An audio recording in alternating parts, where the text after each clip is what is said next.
श्री गणेशाय नमः।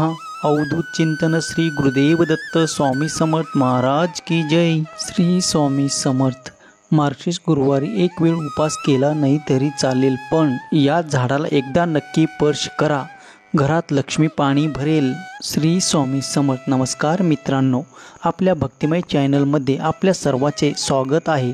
जर तुम्ही श्री स्वामी समर्थाचे खरे भक्त असाल तर आत्ताच आपल्या चॅनलला सबस्क्राईब करा, लाईक करा। स्वामीची कृपा सदैव तुमच्यावर राहील। चला तर व्हिडिओला सुरुवात करूया।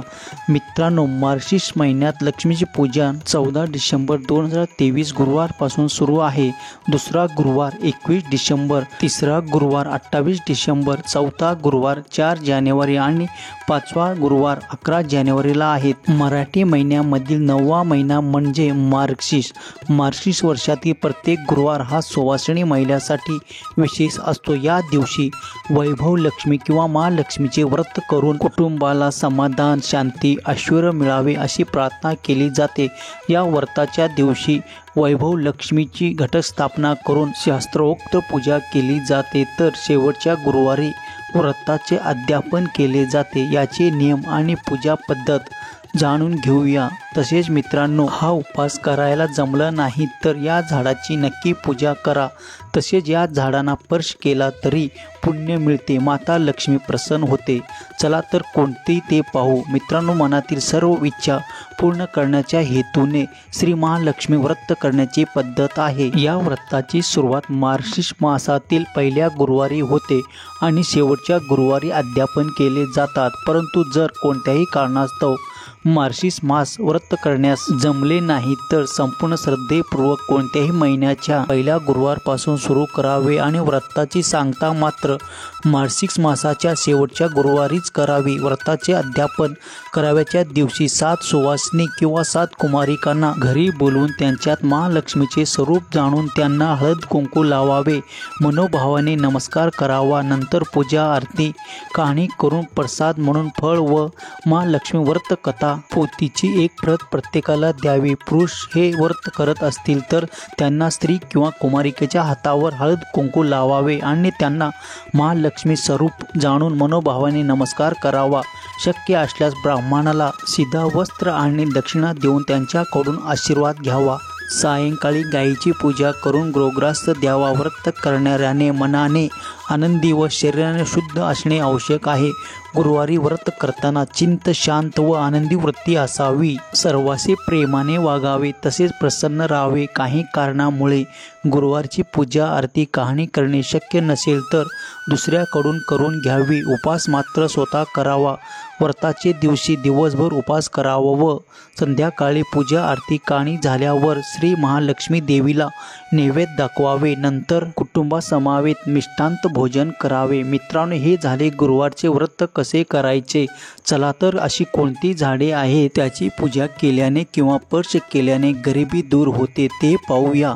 मित्रांनो, भगवान विष्णूच्या पूजेसाठी गुरुवारचा दिवस खूप खास मानला जातो। असे म्हणतात की भगवान विष्णूची खऱ्या मनाने पूजा करणाऱ्या भक्ताच्या सर्व मनोकामना नक्कीच पूर्ण करतात। हिंदू धर्म ग्रंथानुसार गुरुवारी भगवान विष्णूची पूजा केल्याने जीवनातील सर्व संकटापासून मुक्ती मिळते। जगाचे रक्षण करणाऱ्या भगवान विष्णूची भक्तीने गुरुवारपर्यंत भगवान विष्णूची योग्य प्रकारे पूजा करून उपाय करून पाहिल्यास त्याच्या जीवनात कोणत्याही प्रकारची समस्या येत नाही। भगवान विष्णूची पूजा केल्याने बृहस्पती ग्रह देखील शांत होतो, ज्यामुळे व्यक्तीच्या वैवाहिक जीवनातील अडथळे दूर होतात। भगवान विष्णूच्या पूजेमध्ये 2 झाडाचे विशेष महत्त्व मानले जाते। या झाडाची पूजा केल्याने तुम्हाला भगवान विष्णू आणि देवी लक्ष्मीची कृपा प्राप्त होते, ज्यामुळे घरामध्ये समृद्धी येते। चला तुम्हाला सांगतो की ती 2 झाडे कोणती आहेत। त्याची पूजा केल्याने लग्न आणि धनाशी संबंधित समस्या दूर होऊ शकतात। या दिवशी भगवान बृहस्पतीला गुळ अर्पण केल्याने बृहस्पती, सूर्य आणि मंगळ देखील सकारात्मक प्रभाव देतात। त्याच्या प्रभावामुळे गुरुवारी हे काम केल्याने तुमच्या कामात कोणताही अडथळा येणार नाही आणि काम सहज होईल। नंबर 1, केळीचे झाड। हिंदू धर्मात केळीच्या झाडाला देववृक्षाचे स्थान दिले आहे। भगवान विष्णूच्या पूजेतील या झाडाची विशेष पूजा केली जाते। भगवान सत्यनारायणाच्या कथेत केळीच्या पानाचा वापर केला जातो। केळीपासून ते मूळ देठ आणि पानापर्यंत सर्व काही धार्मिक कार्यात वापरले जाते। केळीच्या झाडाची पूजा केल्याने भगवान विष्णू प्रसन्न होतात, त्यामुळे जीवनात यश आणि आनंद मिळतो। मार्गशीर्ष गुरुवारी केळीच्या झाडाची पूजा केल्याने व्यक्तीचा बृहस्पती ग्रह बलवान होतो, त्यामुळे वैवाहिक जीवनातील अडथळे दूर होतात। ज्या लोकांना वैवाहिक संबंधित समस्या असतील त्याने गुरुवारी शुद्ध तुपाचा दिवा लावावा आणि केळीच्या झाडाला पाणी द्यावे। यासोबतच केळीच्या झाडाची पूजा केल्याने वैवाहिक जीवनात मदत होते। तसेच केळीच्या झाडाला एकदा नक्की स्पर्श करा, तसेच पूजा करा, अशाने माता लक्ष्मी प्रसन्न होते। नंबर 2, तुळस। तुळशीच्या रोपाला हिंदू धर्मात अत्यंत पूजनीय मानले जाते। तुळस भगवान विष्णूला खूप प्रिय आहे, म्हणून त्याला हरिवल्लभ असेही म्हणतात। तुळशीशिवाय भगवान विष्णूची पूजा अपूर्ण मानली जाते। ज्या घरात रोज दिवा लावून तुळशीची पूजा केली जाते त्या घरात माता लक्ष्मी वास करते। तुळशीची पूजा केल्याने घरात धन आणि धान्याची कमतरता भासत नाही। मार्गशीर्ष गुरुवारी तुळशीची पूजा केल्याने धन संबंधित समस्या दूर होतात, घरात लक्ष्मी सदैव वास करते। या दिवशी एकदा तरी तुळशीला नक्की स्पर्श करा। तुळशीच्या रोपामध्ये लक्ष्मीचा सहवास असल्याचे मानले जाते। तसेच सकाळी माता तुळशीला जल अर्पण केल्याने माता लक्ष्मीची कृपा सदैव तुमच्यावर राहते। यामुळे तुमची आर्थिक भरभराट होते आणि तुमच्या हातात पैसाच पैसा येतो। त्यामुळे गुरुवारचे काही उपाय केले तर तुमचे नशीब चमकून जाईल। हिंदू धर्मानुसार भगवान विष्णूची पूजा आई तुळशीशिवाय अपूर्ण आहे। जोपर्यंत तुळस भगवान विष्णूला अर्पण केली जात नाही तोपर्यंत पूजा अपूर्ण मानली जाते।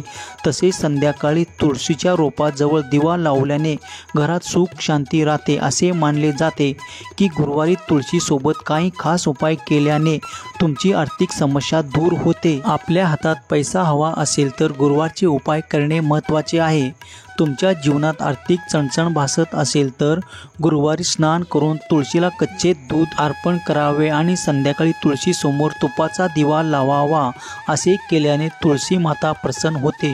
यासोबतच तुमच्या आयुष्यात पैसा येऊ लागतो आणि भविष्यात तुम्हाला कधीही आर्थिक समस्या भेडसावत नाही। गुरुवारच्या दिवशी चुकूनही उपद्रवी अन्न आणि दारूचे सेवन करू नये, यामुळे घरात नकारात्मक ऊर्जा राहते। शक्य असल्यास शुद्ध आणि पिवळे अन्न खावे। गुरुवारी उपवास करणाऱ्या महिलांनी केस धुवू नयेत किंवा साबण वापरू नये। गुरुवारी व्रत करणाऱ्यांनी तुळशी पूजनाच्या वेळेस पिवळ्या रंगाचे कपडे घालून विष्णूची पूजा करावी।